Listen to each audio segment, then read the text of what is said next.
먼저 하나님께 감사를 드리고 그간 기도해 주신 여러분께 감사를 드립니다. 지난 주일 밤에 우리 박종철 선교부장님과 이찬순, 송윤순 권사님 그리고 자비령으로 함께 동행해 주신 김징인 권사님과 필리핀 선교지를 순방하고 왔습니다. 좀 벅찬 일정이었지만 하나님의 은혜 가운데 잘 다녀왔고 광고 시간에 우리 장로님께서 보고하는 시간을 갖도록 하겠습니다. 사람이 어느 시대에 어느 곳에 살든지 사람이 살아간다는 것을 느끼는 것은 따뜻할 때 따뜻해야 싹도 오르고 따뜻해야 굳어진 것도 겨울이 따뜻한 햇빛에 풀리듯이 풀리는 것 같습니다. 이 따뜻한 의미를 느끼게 하는 것을 우리는 인간관계라 이렇게 말합니다. 관계성에서 모든 것이 아름답게 이어집니다. 하나님과의 관계도 그러합니다. 하나님은 언제나 우리가 어떠하든지 당신은 사랑의 관계로 우리에게 다가오십니다. 지칠 때나 정녕 자신이 너무도 싫어질 때나 우울할 때나 어떤 어려운 형편 그 자리에서도 하나님은 우리에게 다가오셔서 우리의 손을 잡아 일으켜 주십니다. 그것은 바로 하나님이 우리를 만드셨기 때문에 손수 빚어 만드시고 당신의 생기를 불어넣어 당신을 닮은 생명으로 우리를 만들었기에 언제나 진실한 공감으로 우리에게 다가오십니다. 진실함이라는 것, 이렇게 누군가에게 진실한 공감을 이루는 일은 눈에는 보이지 않죠. 그러나 시간이 가면 증명될 수 있고 또 문제를 해결할 수 없는 것 같아도 시간이 가면 하나님의 역사는 이 땅에 나타납니다. 겨울이 언제 지나갈 것 같은가 그랬는데 지금 봄이 오고 있다. 해가 길어지는 걸 보니까 이제 입춘이 지나구나 하는 것을 느끼게 합니다. 어쨌든 우리의 마음을 움직이고 자신의 행위를 진실한 것으로 만들어주는 것은 공감입니다.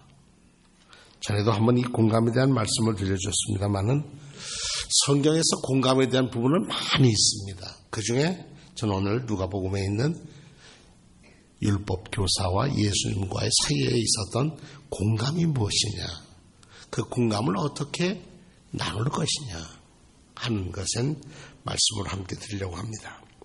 오늘 본문에 보면 예수님께서 영생의 길을 묻는 율법 교사를 만나게 됩니다. 대화가 본시 이렇게 진실하게 나오는 게 아니라 뒤에가 이렇게 가시가 있어서 묻습니다. 그런데 예수님은 그 떠보는 유혹하고 시험하는 그 사람에게 네가 날 속을 떠보고 있지 하는 것을 알면서도 그 속 떠보는 것에 대답은 진실하게 대답하십니다. 그러면서 영생을 얻는 방법은 그 율법에는 뭐라고 써 있느냐. 그러니까 이 사람이 율법 교사니까 정답을 얘기합니다. 그래, 당신 정답했습니다. 하나님을 사랑하는데 마음과 뜻과 힘과 정성을 다 해서 사랑하라. 그리고 이웃을 또 내 몸처럼 사랑해야 한다는 거. 그럼 거기까지 끝났으면 되는데 율법 교사가 자기를 드러내 보이려고 그러면 제 이웃이 누굽니까? 내가 사랑할 이웃이 누굽니까? 이렇게 묻습니다. 그리고 예수님은 강도 만난 사람을 성심껏 도와준 한 사마리아인 이름 없는 이야기를 전해줍니다. 선생님, 내가 어떻게 해야 영생을 얻겠습니까? 하는 질문에 도덕적인 가르침이 아니라 영생과 관련된 영적인 메시지를 전해주고 있습니다. 요즘 주변에서 이루어지는 일들을 보면 너무 하나님을 두려워하지 않고 사는구나 하는 생각이 듭니다. 자, 이 율법교사는 예수님을 떠보려고 시험해보려고 난 알고 있어 이미. 근데 너 제대로 갈릴리인 나사렛 촌에서 온 너는 제대로 아나 모르나 한번 물어보자. 이런 마음, 자만한 마음을 가지고 주님과 만납니다. 그렇지만 그가 자신의 이웃이 누구인지가 궁금했습니다. 내 이웃이 누굽니까? 이 질문은 어떻게 이웃을 사랑할 것인가가 아니라 누구에게 사랑을 베풀 것인가에 나는 관심이 있다는 것입니다. 그러니까 내 마음이 들어야 사랑할 거고 내 마음이 안 들으면 사랑 안 할 거라는 거죠. 기준은 어디에 있어요? 내게 있습니다. 우리가 하나님을 주님이라 그러고 왕이신 나의 하나님이라고 할 때 우리는 주인이 아닙니다. 교회에서 우리는 어쨌든 이 교회의 주인은 예수 그리스도입니다. 근데 주객이 전도되면 안 된다는 거죠. 주인과 객이 바뀌면 이건 문제가 됩니다. 우리도 종종 이렇게 생각합니다. 내 이웃이 누굴까? 누구에게 사랑을 베풀까? 누구에게 베풀어야 의미도 있고 보람도 있고 생색도 날까? 이것은 사랑의 가능성이 자신에게 달린 것이 아니라 대상에게 달려있다고 하는 생각입니다. 우리는 사랑을 실천하지 않는 중요한 이유를 이렇게 대상에게 돌리는 습관이 있습니다. 대표적인 것이 우리의 정말 목에 가시 같은 것이 북한 문제입니다. 저 사람들 굶어 죽어가야 하는데 도와줘야겠는데 공산당 당원들을 보면 정말 도와주고 싶지 않아. 그런데 사람들은 굶어 죽고 있어. 이게 우리 현실의 문제입니다. 그들이 조금만 마음만 열면 잘 도와줄 텐데. 근데 그 사람들 생각은 그런 것 같아요. 조금 열면 그냥 와르르 무너질까봐. 요즘 이집트, 리비아 막 무너지지 않습니까? 자기 중심, 독재라는 게 뭡니까? 자기 중심으로 모든 것을 정치하는 것이 민중으로, 국민의 뜻으로 돌아가는, 자유로 돌아가는 거 아닙니까? 그게 지금 막 무너지는 걸 보니까 아마 더 무서운가 봐요. 더 탄압하고 요즘 굉장하다고 합니다. 원산에서 그 곰새마리 노래가 유행했다가 혼났답니다. 아이들이 곰새마리 노래를 부르랬답니다. 여러분들 곰새마리 노래 아십니까? 저는 이제 할비가 돼가지고 압니다. 곰새마리 한 집에 있어. 할배곰, 애비곰, 새끼곰. 할배곰은 뚱뚱해. 애비곰도 뚱뚱해. 새끼곰은 미련해. 이랬다는 거예요. 이게 누구냐? 얘기 안 할랍니다. 여러분들 웃으신 분들은 다 이건 무슨 얘기. 그랬다가 그냥 원산 보통학교가 그냥 난리가 났답니다. 뒤집어지고 그냥 비판하고 난리가 났답니다. 예수님에게 율법 교사가, 예수님은 나사렛 사람 아니에요. 내 이웃이 누구냐고 묻는 거 그거 묻지 말아야죠. 그만큼 아는 분이라면. 그러나 예수님은 그렇게 다가오는 그에게 예의, 진실로 그 사람을 대합니다. 그리고 누가 강도 만난 사람이 이웃입니까? 라고 되묻습니다. 예수님은 뻔히 알고 오는 사람도 그냥 다 받아주었습니다. 한 마을 수도사가 있었는데 참 신실한 분이었답니다. 그런데 한 동네에 처녀 아이가 글쎄 아이를 갖게 됐대요. 그러니까 부모가 야단을 쳤죠. 누시기 새끼자. 그러니까 하다못해 못해서 저 수도원에 있는 누구 애라고 그랬단 말이에요. 그러니까 동네 사람들 올라가서 수도사가 수도를 할 것이 남의 처녀 겁탈해서 해놨다고 그냥 두드러 패고서 이에 당신 책임지라니까 그러지요 하고 키웠답니다. 세월이 많이 흘렀는데 이 여자아이가 도저히 괴로워서 있을 수 없어. 그래서 다시 얘기했답니다. 그런 게 아니라 이웃집 누구하고 그런 거라고. 또 동네 사람이 올라가서 죄송하다고 잘못했습니다. 애를 돌려주세요. 그러니까 여기 있어. 그리고 또 돌려줬다는 거예요. 이건 중세기의 교회 안에 전해오는 이야기입니다. 말없이 전해줬다. 그 수도사는 그 동안에는 어떠냐? 온 교회에게 뭐예요? 저는 파렴치한 인간 이하 별 얘기를 다 들었었는데 결국은 뭐예요? 다 그냥 쓰고 나중에서야 누구예요? 그럼 돌려달라면 또 돌려줘야지. 아이를 보냈다. 예수님은 그러는 거예요. 강도 만난 사람 얘기인데 세 사람이 지나가는 거 알잖아요. 제사장도 지나가고 레위인도 지나가고 지나가는 거예요. 현장을 보았어요. 야 끔찍하다.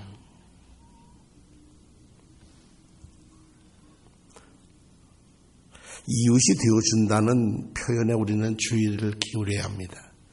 사랑은 이웃이 되어주는 일이지 이웃을 찾는 일이 아닙니다.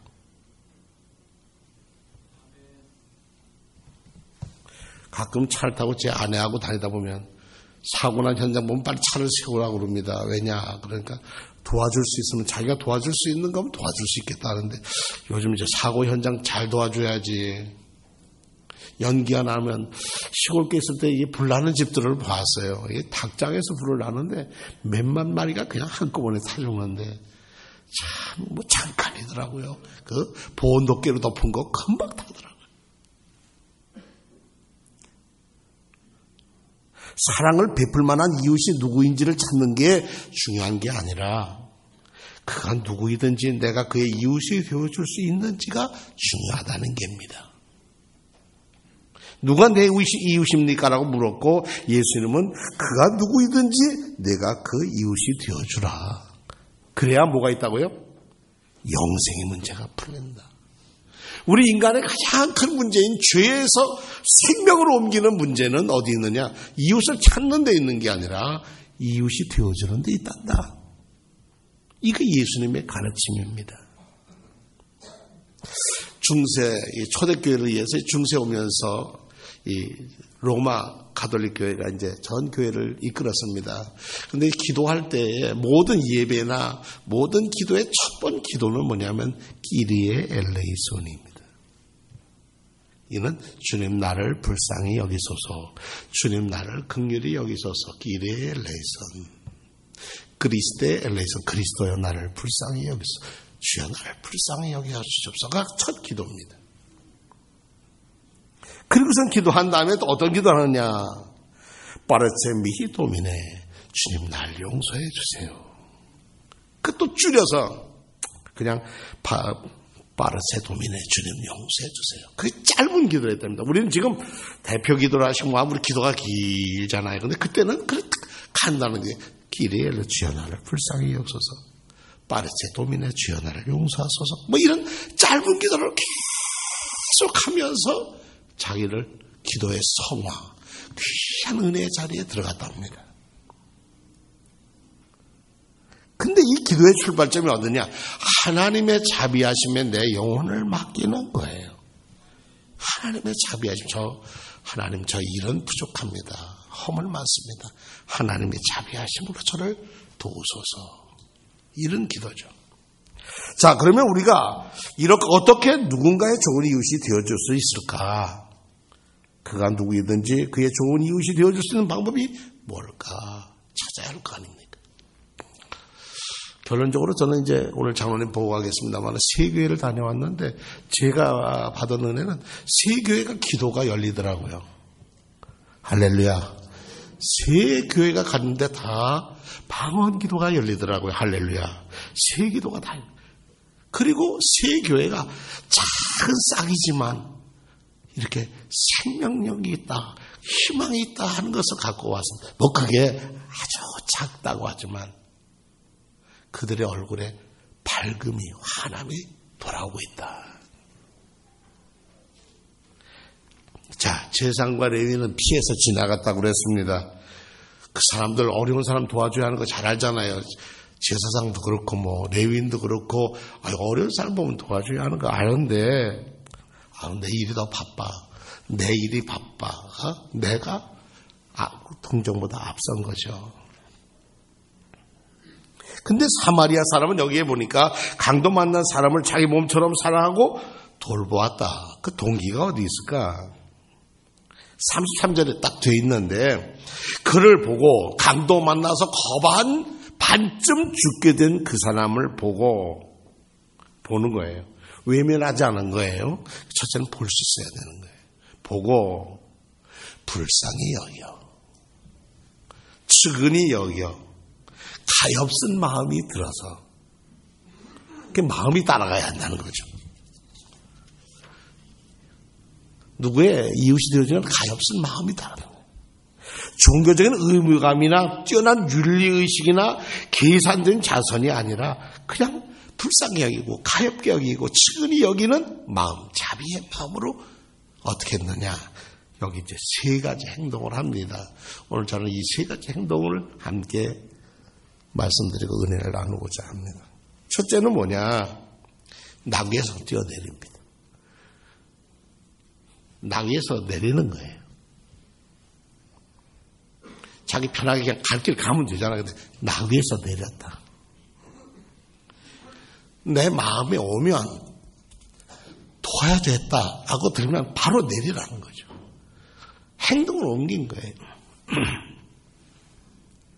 안전한 울타리, 누리고 싶은 기득권, 편안한 안전지대에서 자기도 모르게 나 이거 괜히 여기 손댔다 간다. 괜히 내 손에 피 묻히는 거 아니요? 생각했지만 그 자리를 그 편안한 안일보다는 이 사람은 생명이 달려있어. 그것에 우선적으로 알고 내렸다. 나귀에서 내렸다. 안일에 내 편안한 자리에서 내리지 않으면 이웃이 되어줄 수 없다는 얘기죠. 가만히 있으면 안 됐네. 그리고 지나갈 수 있잖아요. 뉴욕 유명한 센트럴 공원에서 어떤 소녀 아이가 강간당해 죽었답니다. 차들이 많이 지나갔는데 그냥 몇 시간 동안 지나갔는데 누구도 쳐다보지 않았는데 경찰이 와서 봤는데 그 시간에 그 아이의 아버지가 택시 운전사로 그냥 지나갔다는 거예요.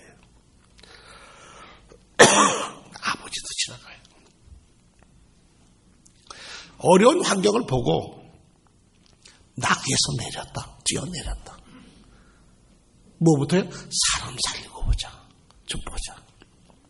두 번째는 자신의 나귀에다 누굴 태우는 거예요? 다친 사람을 태우는 거예요. 요즘은 교통사고 나면 손대지 말라고 그럽니다. 구급대가 와야 잘못하면 이제 허리도 다치고 목도 다치고 그러기 때문에 손을 대지 말라고 그러더라고요. 요즘은 그래요. 빨리 119 신고해야 한다는 거죠. 진실한 영적인 공감을 가진 사람은 나귀에서 뛰어내려서 그 사람을 일단 응급치료를 하고 그리고 자기가 안일하게 가야 할 나귀에 태웠다. 너무 부담스럽고 바보 같고 이랬다가는 손해보기가 네가 그런 거 아니야 이런 것도 당할 수 있는데 나귀에 내릴 뿐 아니라 낯선 사람을 자기 나귀에 태웠다. 세 번째는 뭐냐면 끝까지 책임지기입니다. 그냥 그것만 아니라 그리고 여관까지 데려갔다.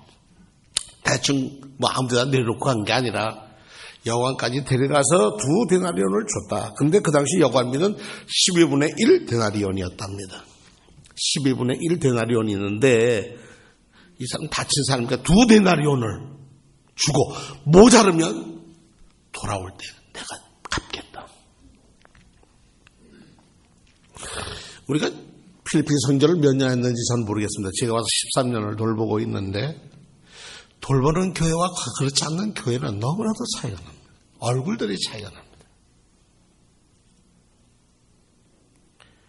어떻게 이런 일이 가능할까? 어떻게 남을 태워서 대다 주고 그 다음에 모자르면 내가 돌아와서 또 갚아줄게 라고 얘기할까? 요즘 말로 하면 미친 짓이죠. 미치지 않고는 불가능한 일이고 누군가 치근한 마음으로 바라보고 하나님의 사랑의 마음에서 나오는 공감의 영성이 아니었다면 내리지도 않을 거고 그냥 갚아버릴 거고 레인이나 재상처럼 그 치근한 마음과 가엾은 마음이 나도 저렇게 당할 수 있다라고 하는 마음으로 저 사람이 나일 수 있다라고 하는 생각으로 그를 자기 걷지 못할 사람이 나귀에 태우고 그 당시는 병원에 없어요. 여관에 갔다가 놓고 치료비 주고 모자르면 갚겠다. 마더 테레사는 먹지도 못하고 입지도 못하고 누리지 못하는 인도 사람들을 위해서 그 가난에 공감을 하고 자기 삶을 내려 한 평생을 그곳에 살다가 인도의 어머니로서 그런 유고슬라비아 사람이었지만 인도 칼커타 공산당 서기장이 그를 추모하는 장례식에서 그는 우리 인도의 어머니였다. 그렇게 얘기하고 있어. 어머니였다.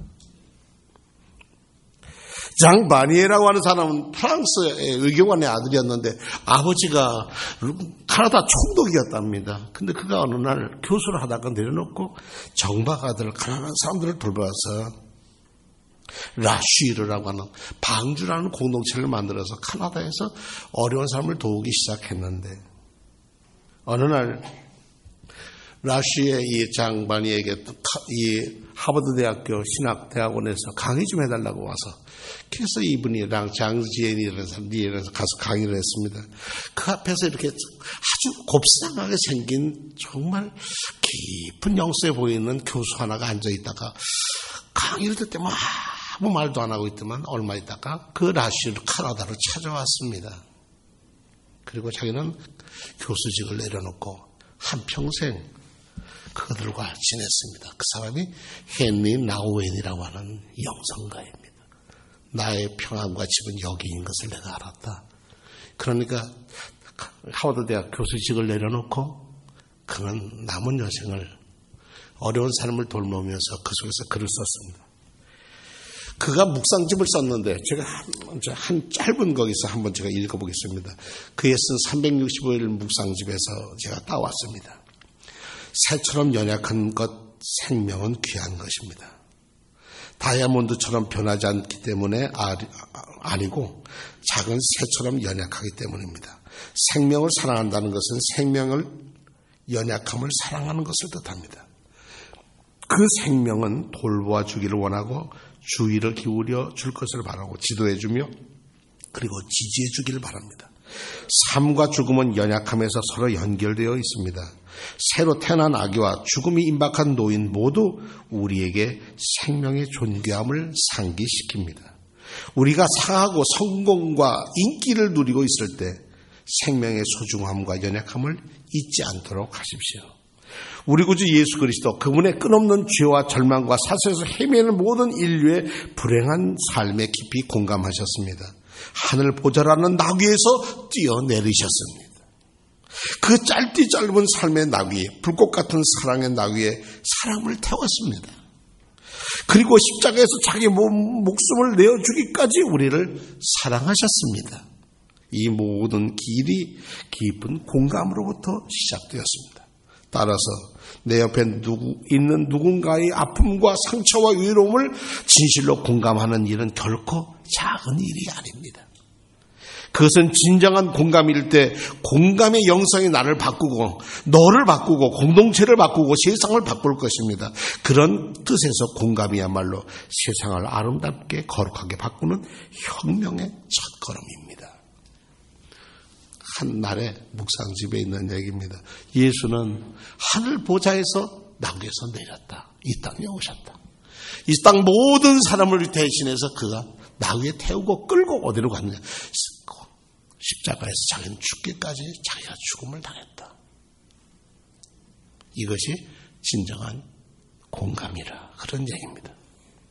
근데 이 공감이라고 하는 것을 방해하는 것인데 그것은 연민이라는 것입니다. 동정과 연민은 행동하지 않습니다. 마음에만 머물 뿐이지. 동정과 연민은 마음에 불지만 공감은 행동으로 옮길 때의 공감입니다. 행동이 없는 공감은 공감이 아닙니다. 동정이나 연민은 자신을 드러내는 생색내기에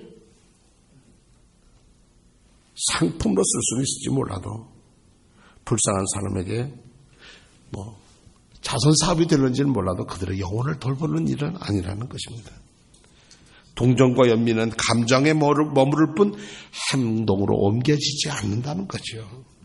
자, 성도 여러분, 우리는 나귀에서 타고 가다 수많이 우리는 상처받은 사람들을 봅니다. 마음의 상처, 경제적인 거, 정신적인 거, 정치, 많은 상처받은 사람들을 보면서 지나갑니다.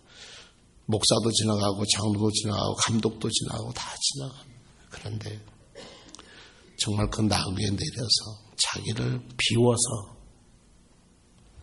그 사람을 돌봐주고, 이것은 동정하는 마음이 아니라 나도 저럴 수 있다고 하는 생각이 들고, 그리고 그 사람을 나귀에 태워서 자기가 어떤 손해볼지도 모르는데 여관까지 데려다가 자기가 보증을 쓰고 돈을 낸다는 것.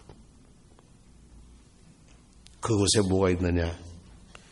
예수께서 율법교사에게 말씀하신 대로 영생이 있다. 그런 말씀하셨습니다.